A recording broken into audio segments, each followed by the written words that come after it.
বর্তমান বাজারে চামড়ার যে দামটা আমরা দেখতে পাচ্ছি, স্পেশালি নির্ধারিত যে দামটা, সেটা কি চামড়ার জন্যে ন্যায্য মূল্য বলে আপনি মনে করছেন কিনা? ন্যায্য অন্যায্য কখন আসে? যখন আমার বিক্রির দামটা ভালো থাকে, তখন কিন্তু আমি একটা চামড়া, কাঁচা চামড়া আমি বেশি দামে কিনতে পারি। তো এখন তো আমি যেটা আপনাকে বললাম যে আসলে বজ্র শোধনাগার না থাকাতে বা সঠিকভাবে কাজ না করাতে কি হয়েছে, যে আমরা চামড়ার দামটা ভালো পাচ্ছি না। আমাদের বিক্রির দামটা ভালো নাই। যার জন্য আমরা এখন বেশি দামে কাঁচা চামড়া কিনতে পারছি না।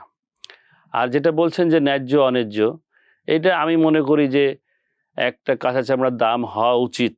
উচিত দাম হওয়া থেকে উচিত ১৫০০ থেকে ৳২৫০০। একটা কাঁচা চামড়ার দাম হওয়া উচিত। কিন্তু বর্তমানে এই দামটা আমরা অর্ধেকও দিতে দেখতে পাচ্ছি পাচ্ছি না। না আমরা।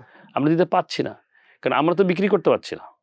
আমরা যদি বিক্রি করতে পারতাম, তাহলে কিন্তু আমরা একটা কাঁচা চামড়ার দাম ৳১৫০০-২,০০০ দিতে খুব অসুবিধা সহজেই ছিল না। দিতে পারি। কোনো অসুবিধা নাই।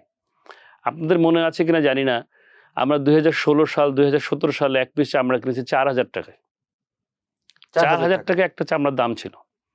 অন অ্যান এভারেজ প্রাইস ছিল $৩,৫০০ ৳৩,৫০০ যে একটা চামড়ার দাম ছিল ৳৩,৫০০। আপনাদের হয়তো আপনার ইয়াং জেনারেশন জানেন কিনা যে এই চামড়া নিয়ে কুরবানির সময়, কুরবানির দিনে পাড়া মহল্লাতে মারামারি হতো। আমরা দেখেছি অনেক সময় যে একটা তোড়জোড় ব্যাপার। চামড়া একটা সিরিয়াস ব্যাপার ছিল। হ্যাঁ, তখন চামড়ার একটা ভ্যালু ছিল।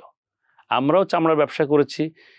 এই ৳৩,০০০ ৳৪,০০০ করে চামড়া কিনে আমরা প্রসেস করে দেশের বাইরে বিক্রি করে আমরা প্রফিট করেছি।